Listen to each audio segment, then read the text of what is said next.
ខ្ញុំដាក់អញ្ចឹងមែនអត់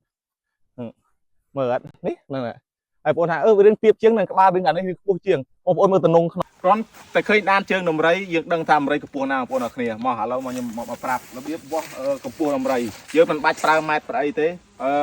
បញ្ជាទោះបីដំរីនឹងជាដំរីព្រៃដំរីស្រុកមិនក៏ដោយយើងឃើញតែដានជើងតែយើងអាចដឹងថាដំរីនឹងកម្ពស់ណាឥឡូវខ្ញុំមកវាស់ឲ្យមើលគេមានវិធីវាស់បងប្អូនហើយពេលដែលវាស់គឺយើងត្រូវយកដានជើងមុខយើងមកវាស់ដានជើងហើយយើងអាចនឹង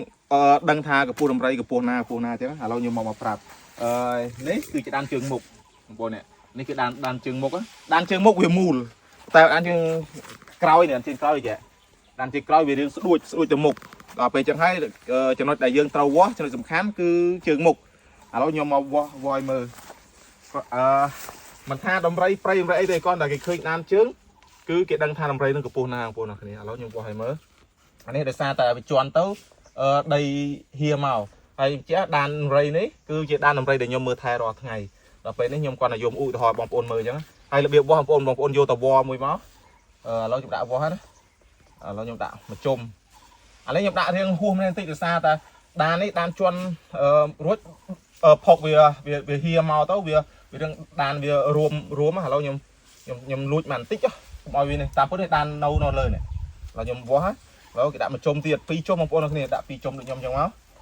ពេលដែលបងប្អូនទៅព្រៃទៅអីឃើញដានជើងដំរីហ្នឹងបងប្អូនចង់ដឹងថាដំរីកម្ពស់ណាអញ្ចឹងបងប្អូនអាចធ្វើតាមខ្ញុំបានឥឡូវខ្ញុំធ្វើឲ្យមើលនេះបងប្អូនឥឡូវខ្ញុំដាក់ហ្នឹងវាស់ដូចខ្ញុំអញ្ចឹងមកវាស់អញ្ចឹងខ្ញុំដាក់តែ2ជុំបានហើយដាក់ដូចខ្ញុំអញ្ចឹងមកប៉ុណ្ណេះអូខេប៉ុណ្ណឹងវាខុសគ្នាតិចទៀតអីណាអានេះដានជើងអាចប៉ុណ្ណឹងបងប្អូនអូខេបាទនេះខ្ញុំដាក់ទូចពេលហ្នឹងដាក់រឿងតិចដោយសារតែដីវាជន់ផុកវាហៀមកឥឡូវប៉ុណ្ណឹងនេះតែយើងអាចវាស់មកបានហើយនេះតបមកយើងយកមកពលាបងប្អូនអរគ្នានេះឥឡូវនេះកម្ពស់ប៉ុណ្ណឹង2ជុំបានប៉ុណ្ណឹងឥឡូវខ្ញុំគួចឥឡូវខ្ញុំគួចណាខ្ញុំគួចកន្លែងហ្នឹងខ្ញុំគួចតុកហើយខ្ញុំយកទៅវាស់ជាក់ស្ដែងជាមួយសัตว์ដំរីហើយដំរីដែលខ្ញុំមើលថែរាល់ថ្ងៃឥឡូវខ្ញុំនេះគួចទៅហ្នឹងមិននេះដៃខ្ញុំចាប់គឺខ្ញុំអត់បានផលិតទៅណាទេឥឡូវខ្ញុំមើលឥឡូវខ្ញុំគួចសិនហើយចាំមើលខ្ញុំទៅវាស់ជាក់ស្ដែងបងប្អូនមើលថាតើរបៀបវាស់នេះគឺវាត្រឹមត្រូវអត់ខុសបើថាខុសយ៉ាងច្រើនបងប្អូនគេបើថាខុសច្រើនខុស4 5 ហ៊ុននេះប៉ុណ្ណឹងគឺប៉ុណ្ណឹងយើងអាចសន្និដ្ឋានបានថាដំរីកម្ពស់ណាឥឡូវនេះដែលខ្ញុំយកវាស់មកបាន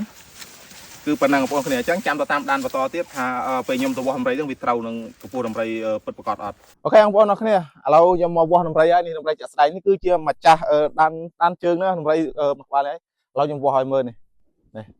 ខ្ញុំវាស់ហើយណាខ្ញុំដាក់ឈើចេះវាស្រួលបើយើងទាញវាស់វាបាក់អញ្ចឹងហើយនេះខ្សែយើងនេះជាស្នាមកន្លែងខ្ញុំចងពីមុនហ្នឹងទៀតនេះគួចមានហ្នឹងឥឡូវខ្ញុំគួចចងឡើងហ្នឹងណាដើម្បីចង់ដឹងថាដំរីកម្ពស់ណាឥឡូវអូខេនេះ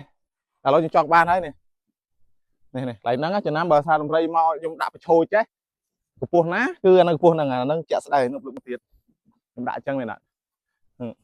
មើលអត់នេះហ្នឹងហើយបងប្អូនថាវារឿងទៀបជាងនឹងក្បាលរឿងអានេះវាខ្ពស់ជាងបងប្អូនមើលតំណងខ្នងហ្នឹងគឺថាវាត់ឲ្យខុសទេគឺប៉ែតែម្ដងវាខុសយ៉ាងច្រើនខុសបន្តិចដូចខ្ញុំនិយាយចឹងខុសដោយសារតែយើងវាត់ខ្សែខុសអញ្ចឹងហើយគឺប៉ុណ្្នឹងហើយបងប្អូនអរគ្នាស្ដាប់បងប្អូនគិតថាវីដេអូនេះមានប្រយោជន៍អីដល់បងប្អូនអ្នកដើរព្រៃឃើញដានដំរីអីចឹងកុំភ្លេច share ម្នាក់មួយផងបាយបាយ